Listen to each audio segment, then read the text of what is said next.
Okay guys, this is going to be quite a long video. It's going to be about, I need to do valve clearance and I'm going to be running the valves and everything on my 2008 KLR650. You can see I've done 82,000 Ks on it and I've never done valve clearance, so it's about time. You'll need your faithful garage cat to assist you with this. Then there's quite a couple of specialized tools that you require. I'll go through each of them as I will be needing them. First of all, you need to remove this fairing, the side covers, both sides, and your seat, and then of course the tank, and then we'll take it from there. I'm quickly going to remove them and I'll be back now. Okay guys, so now I've removed all the fairings and seats and covers and everything. You can see your motor. Let me just get some light on you. Okay, so there's the motor. There's 4 bolts on the head, or on the tappet cover, that you need to remove. There's one, you'll see there's 4 of them. And there's your plug. At the back there you can see your water temperature sensor, and then there's a small pipe going up, that's your clean air system. So best will be to remove it over here. You'll see there's some kind of suction valve. So remove that clamp there, and then you can easily remove that little pipe down there. It's a size 8 bolt. So yeah, that's it. Let's do it. Okay, now I've removed all those bolts. Just a small note, you'll see there's 2 different size bolts. The long ones are on the right side of the tappet cover, and the short ones goes on the left side, top and bottom.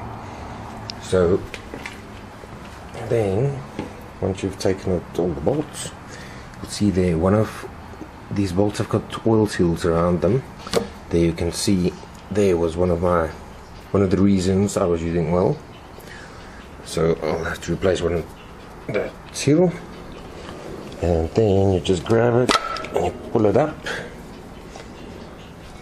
and there's your tappet cover off. It's a bit fidgety. Just watch your rubber that you don't destroy it, because it normally gets stuck everywhere. So pry that off nicely so you can reuse it. You don't have to buy a new one.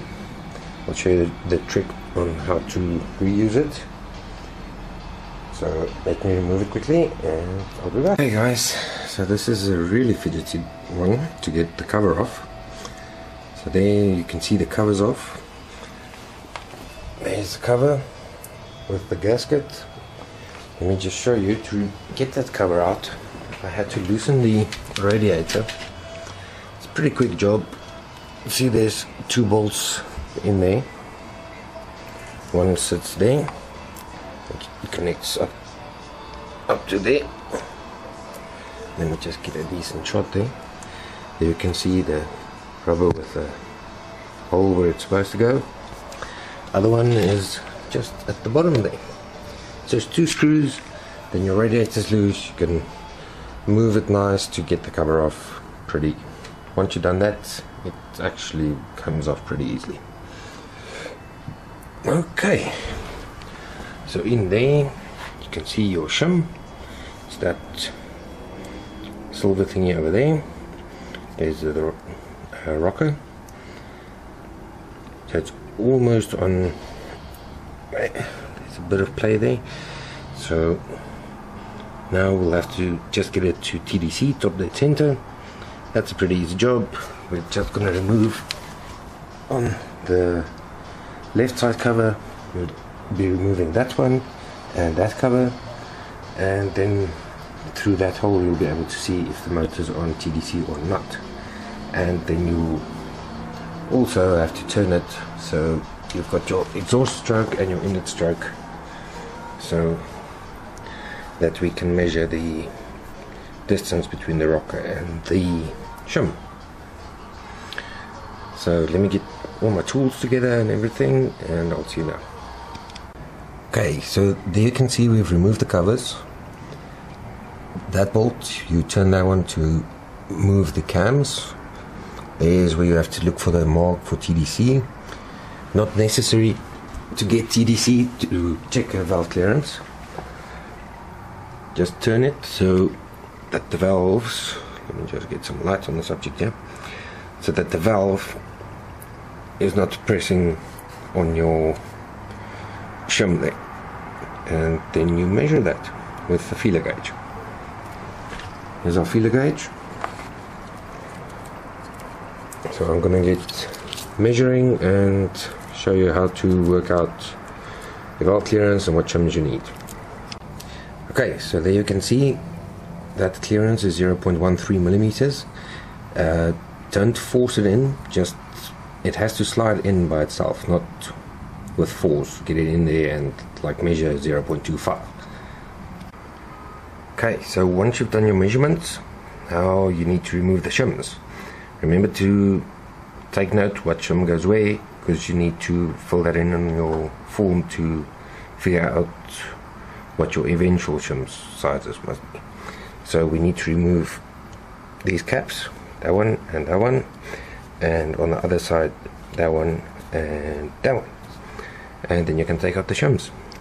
Remember, when you're removing these caps, don't let this chain drop or move or anything.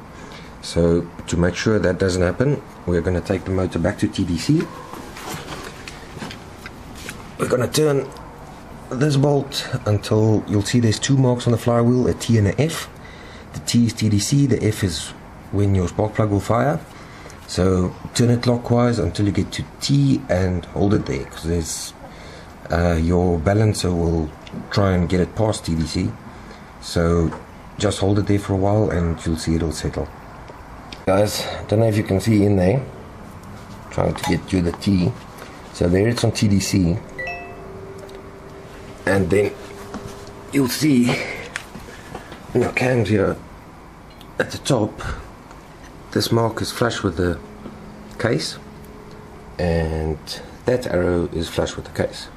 You'll see when you take off your cams, you'll see one is marked in and other one's marked X. That's your inlet and exhaust one. But then just note, this arrow points forward, this one points backwards, and it's flush. Okay, so we've loosened all those bolts with our special custom Kawasaki tool number 357. We call it the vice grip with a number 10 socket clamped in it. And yeah, the torquing will be another story, but we got them loose. Okay, so one thing we forgot was to take off the chain tensioner. It's this little jiggy that fits in right there. Two 10s to loosen it and a 12 at the top. First loosen the top bolt, then you'll see it comes out with a spring that fits in there, and then this bolt. So turn it carefully not to lose the spring, and then just pull out the tensioner. Just watch that you don't screw up the packing like I did. And yeah, then you'll feel the tension on your cam chain. It's loosened, and now you can lift up the cams to take out your shims. Okay, so yeah, I've made notes of the existing clearances, the existing shims, and my new shims that I actually got right there. It's a nice whole bin full of new car parts. So I will give you the link to the shim calculator at the bottom of my video, and let's get going. Okay, so all the shims are in the correct positions, numbers facing the bottom. Now we replace the caps, and remember the little pipe, there's small O-rings in there, so just check that they are still intact, and then you can go. Okay guys, so then once the caps are on and you've put in all the screws, just don't torque them yet. Tighten everything so all the caps seat properly, and then you can torque it. Now to torque them, I borrowed my dad's measuring set. So the as you see here, they catch the bolts on the flat sides, not on the corners. So we've got a bit more space to work with, and hopefully that'll get us the bit of space we need to torque them, so we don't have to use our special tool again. Okay guys, before you put on the cover and everything, check that the engine is still on TDC. I had to turn it like 180 degrees. There we've got a finger in the tensioner hole just to keep tension on the chain so it doesn't jump. There you'll see that arrow marks are different on this one this time because I turned it 180 degrees. So that'll probably be your compression stroke. So you've got an arrow there with some paint on it, and you've got your arrow there with some paint on it, and both are flush with the casing, and we are ready to put back the tensioner.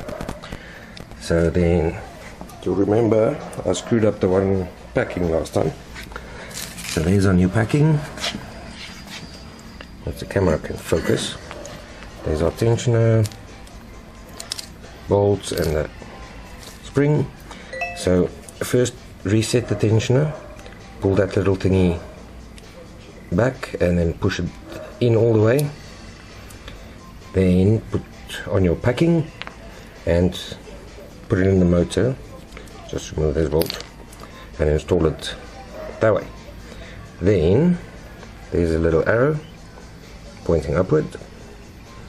Then once it's installed, you put in the spring, tighten the bolt, and you'll hear the ratchet releasing.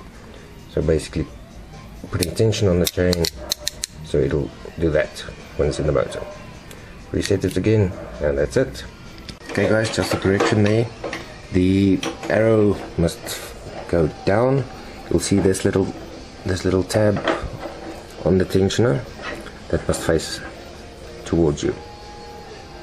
Okay, so there I've got the tappet cover back, the gasket is in.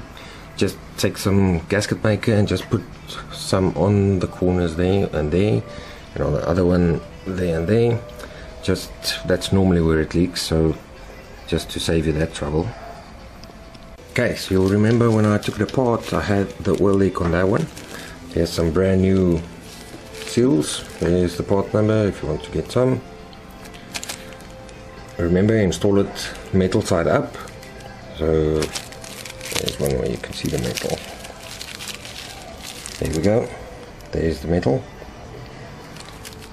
And yeah, remember on the bolts, the long bolts goes on the far end and the short bolts on the closer end. So you've got your short ones there and the long ones on the other side. Okay, another correction. The short bolts goes at the back and the long ones at the front. So now we need to put this pipe back. Easiest is to connect it to that pipe on before you insert it, and then just clip it down on the engine there. Once it's done, then you'll put back your spark plug. You can replace it at this stage if you want to, and then we'll go from there. Okay guys, so that's valve clearance 101. Now it's just remember to put back your radiator with those two bolts in there. There's one and one at the bottom, and then it's just the normal put it back together again. There I found a wire that was severed. It pinched somewhere and now it's severed, so check all your wiring, check that you've got all your tools, check that you don't have any spares, otherwise it's probably still in your engine. Cheers guys.